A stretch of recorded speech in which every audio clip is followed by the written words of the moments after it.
বিসমিল্লাহির রহমানির রহিম। আসসালামু আলাইকুম। আমার গলাটা একটু বসে গিয়েছে, তো ঠান্ডার জনিত কারণে।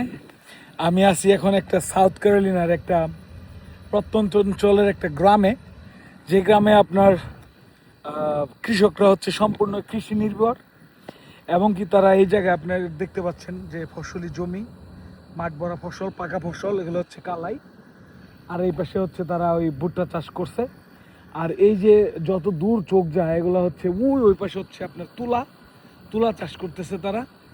তো আমি এই জন্য এইখানে দাঁড়িয়ে ভিডিওটা করতেছি যে আমেরিকার এখনও অনেক অনেক অঞ্চল, যে অঞ্চলগুলো আছে যেখানে আপনার তারা প্রযুক্তি ইউজ করে কৃষি চাষ করে, হ্যাঁ, এবং কি তারা ম্যাক্সিমাম লোকগুলো হচ্ছে কৃষি নির্ভর। আর তাদের পোলাপান হয় 8টা 6টা 10টা 12টা 15টা করে পোলাপান আছে।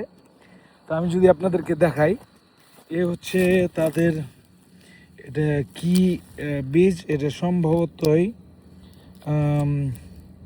এক ধরনের বিন, আমার জানা নাই। যারা কৃষি কাজ করেন বা কৃষি ক্ষেত ইয়েতে আছেন তারা এটা চিনেন, হয় সয়াবিন না হলে বিন। হ্যাঁ, এটা হচ্ছে বিষয়।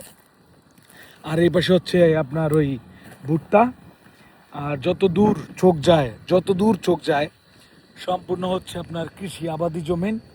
তো এইখানে আপনার অনেক মানুষগুলো যারা আছে তারা হচ্ছে কৃষি নির্ভর।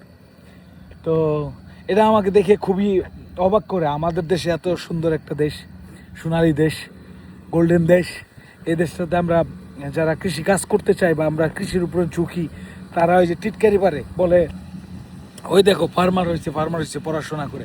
কিন্তু এমনও বাড়িঘর আছে এই অঞ্চলে যারা স্কুলের সীমানার দিকেও যায় নাই, তাদের কাজ একটাই, কৃষি নির্ভর। তারা কৃষিকাজ করবে, তাদের অনুযায়ী তারা ধর্মচর্চা করবে, এবং কি এইখান থেকে তারা জীবিকা নির্বাহ করবে। ধন্যবাদ দেখার জন্য। আরও নতুন নতুন ভিডিও পেতে আমার পেজটা লাইক দিয়ে রাখবেন, কমেন্ট করবেন। ধন্যবাদ। আসসালামু আলাইকুম।